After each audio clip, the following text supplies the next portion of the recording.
नमस्कार, मैं हेमंत पाराशर आपके अपने YouTube चैनल एग्री टॉपिक पर आपका फिर से स्वागत करता हूं। आज का हमारा टॉपिक है कीट नियंत्रण की कृषक विधियां।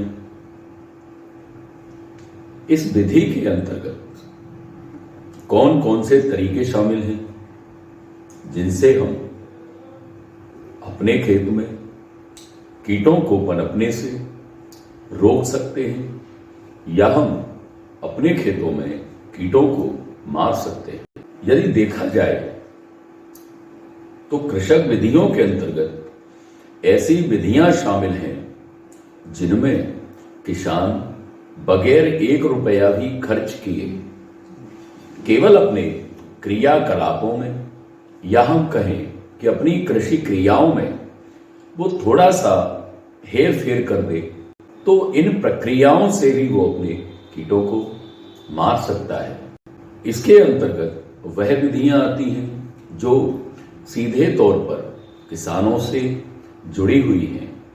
इन विधियों को केवल किसान ही कर सकता है अपने दिमाग का उपयोग करके, अपनी कृषि क्रियाओं में परिवर्तन करके।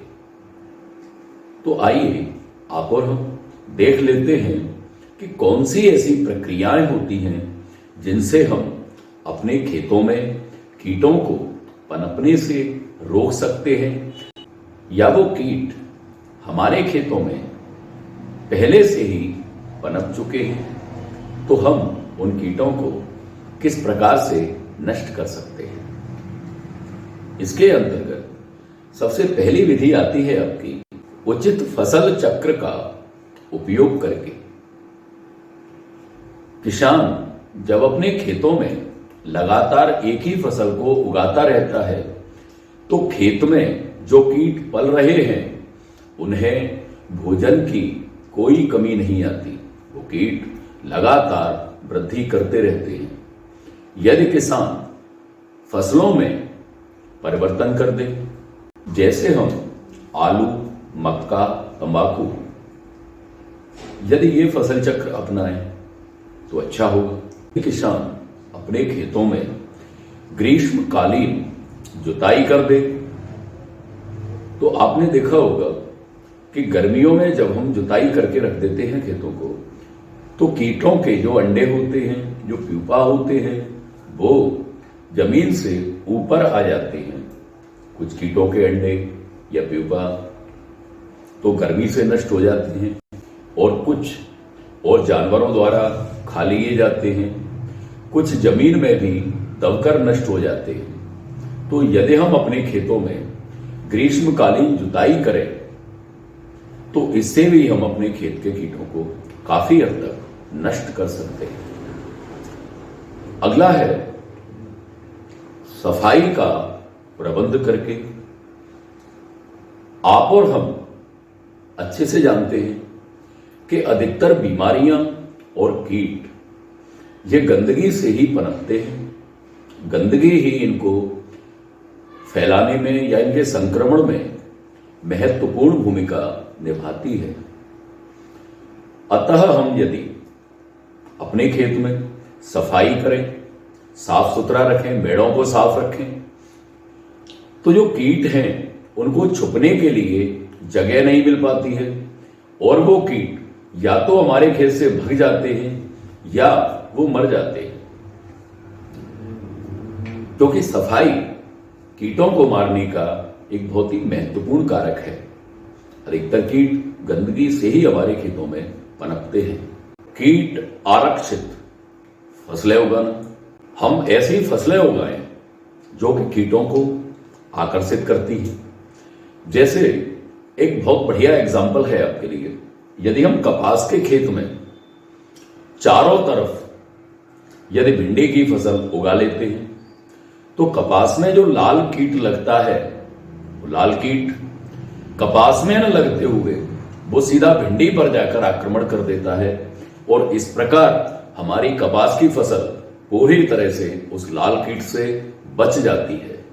बुवाई के समय में परिवर्तन करके यदि हम बुवाई का समय थोड़ा सा आगे या थोड़ा पीछे यदि कर देते हैं तो प्रत्येक फसल में कीटों के लगने का एक निश्चित समय होता है और उस फसल की भी एक निश्चित अवस्था होती है।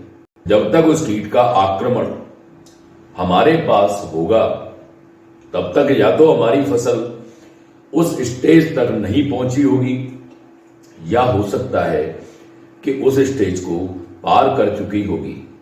इस प्रकार यदि हम बुवाई के समय में परिवर्तन कर दें तो हम अपने खेतों में कीटों को पनपने से काफी हद तक रोक सकते हैं। सिंचाई का प्रबंध करके जो रेंगने वाले कीट होते हैं हमारे खेतों में, उन कीटों को हम खेत में पानी भर के नष्ट कर सकते हैं। जैसे कि दीमक का नियंत्रण करने के लिए सिंचाई करना सबसे अच्छी विधि के अंतर्गत आता है। गन्ने की सफेद मक्खी ये भी सिंचाई के द्वारा नष्ट हो जाती है। तो सिंचाई के द्वारा भी हम अपने खेतों से कीटों को नष्ट कर सकते हैं। कीट रोधी प्रजातियों की बुवाई करें, ऐसी किस्मों को उगाएं जो कीटों के प्रति प्रतिरोधी हैं या जिन पर कीटों का कोई प्रभाव नहीं पड़ता है।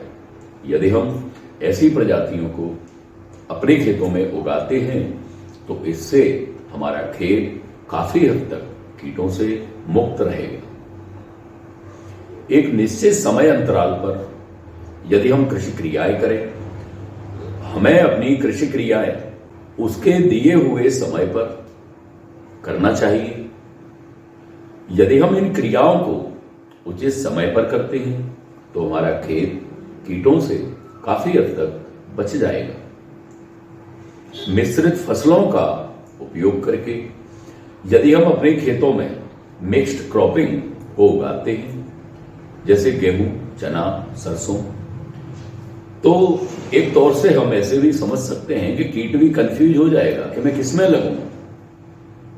वहां तो 3-3 फसलें लगी हुई हैं और साधारण तौर पर मिश्रित फसलों को उगाकर हम कीटों से अपने खेतों को काफी हद तक बचा सकते हैं। तो जैसा कि आज आपने और हमने कीट नियंत्रण की कृषक विधियों के विषय में सीखने का प्रयास किया है, अगले वीडियो में आपकी और हमारी फिर मुलाकात होगी एक नए टॉपिक के साथ। तब तक के लिए नमस्कार।